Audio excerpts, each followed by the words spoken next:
ओम नमः शिवाय. ओम नमः शिवाय. आज आपण शिवलीलामृतातल्या दुसऱ्या अध्यायातील एका खूप सुंदर कथेबद्दल बोलणार आहोत. हो, ती व्याधाची कथा. बरोबर. व्याधाची कथा आणि शिवरात्रीचं महात्म्य. म्हणजे कसं नकळत घडलेल्या गोष्टींमधून सुद्धा भक्ती प्रकट होऊ शकते, नाही का? अगदी. एका हिंसक पारध्याचं जीवन कसं बदललं हे आपण पाहणार आहोत. मूळ ग्रंथातला भाव आपल्यापर्यंत पोहोचावा हाच प्रयत्न आहे. आणि सुरुवातच मुळी शिवाच्या नावाने होते.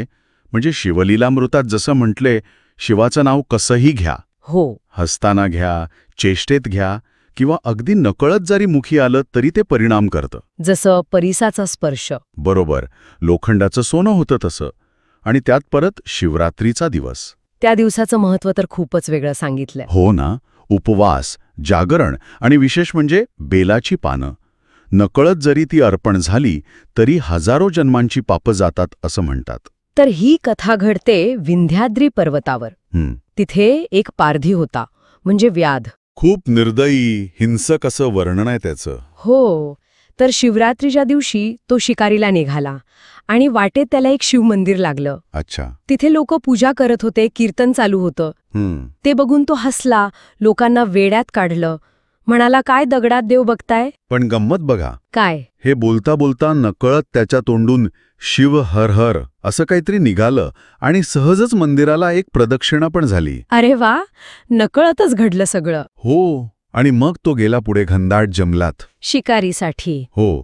आता रात्र झाली होती, त्याला भूक लागली होती. सावज दिसेना. मग तो एका बेलाच्या झाडावर चढला. बरं. जवळपास पाणी होतं, तिथे जनावरं येतील म्हणून. बरं. पण गंमत म्हणजे त्या झाडाखाली एक शिवलिंग होतं जे त्याला दिसलंच नाही. अच्छा. आणि मग वेळ घालवण्यासाठी काय करणार? तो सहजच बेलाची पानं तोडून खाली टाकत होता. आणि ती नेमकी शिवलिंगावर पडत होती. अगदी. म्हणजे नकळत शिवपूजा घडत होती. त्याला कल्पनाही नव्हती. आणि रात्रभर जागा राहिला, उपाशी होता. म्हणजे जागरण आणि उपवास पण घडला. बरोबर. सगळं नकळतच जुळून आलं.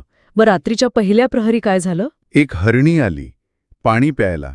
गर्भवती होती ती. व्याधाने पाहिलं आणि लगेच बाण लावला असेल. हो. पण ती हरणी बोलली, हे महापुरुषा, मला का मारतोस? मी गर्भवती आहे. बाळाला जन्म देऊन मी परत येते. सत्यवचन आहे माझं. मला मारू नकोस. तिने अगदी देवा शपथ सांगितला.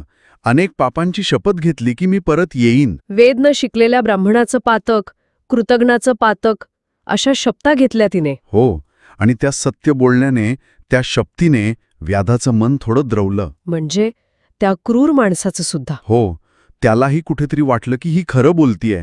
त्याने तिला जाऊ दिलं. आश्चर्य आहे. त्याच्यातला हिंसकपणा नकळत कमी होत होता जणू. मग दुसऱ्या प्रहरी? दुसरी हरणी आली.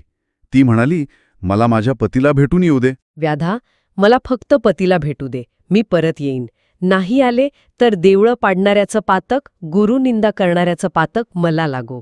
तिनंही अशाच शपथा दितल्या. हो. व्याधाने तिलाही जाऊ दिलं. वचन घेतलं फक्त. कमाल आहे. मग तिसऱ्या प्रहरी? तिसऱ्या प्रहरी आला एक मृग, म्हणजे नर हरिण. त्याने काय सांगितलं? हे पारध्या, माझ्या पत्नींना भेटून त्यांना विचारून येतो, वचन देतो. नाही आलो तर कीर्तनात व्यत्यय आणणाऱ्याचं, हरिहर निंदा करणाऱ्याचं पातक मजवर येऊ. व्याधाने त्यालाही वचनबद्ध करून पाठवलं. म्हणजे आत्तापर्यंत 3 प्राणी त्याने केवळ वचनावर सोडून दिले होते. हो. आणि पहाटेच्या वेळी अजून एक हरणी आली, आपल्या लहानग्या पाडसासोबत. तिने काय विनंती केली? व्याधा, बाळाला दूध पाजून येते रे, भूक लागलीये त्याला. नाही आले तर दुसऱ्याची वस्तू चोरणाऱ्याचा, साधूंचा अपमान करणाऱ्याचं पातक मला लागो. व्याधाने तिलाही जाऊ दिलं. म्हणजे रात्रभर जागरण, उपवास, नकळत बेलपत्रांचं अर्चन आणि आता हे करुणा प्रदर्शन. अगदी. सगळं काही जुळून आलं होतं. काय झालं? ती 3 हरणं, तो मृग आणि त्यांची पाडसं, सगळेच्या सगळे त्या व्याधासमोर हजर झाले. वचन बाळलं त्यांनी. हो. आणि प्रत्येकजण म्हणू लागला, आधी मला मार, आधी मला मार. अरे देवा. हे दृश्य पाहून व्याधाचं हृदय पूर्ण पालटलं, अक्षरशः वितळलं. त्याच्या डोळ्यातून पाणी येऊ लागलं. तो म्हणाला.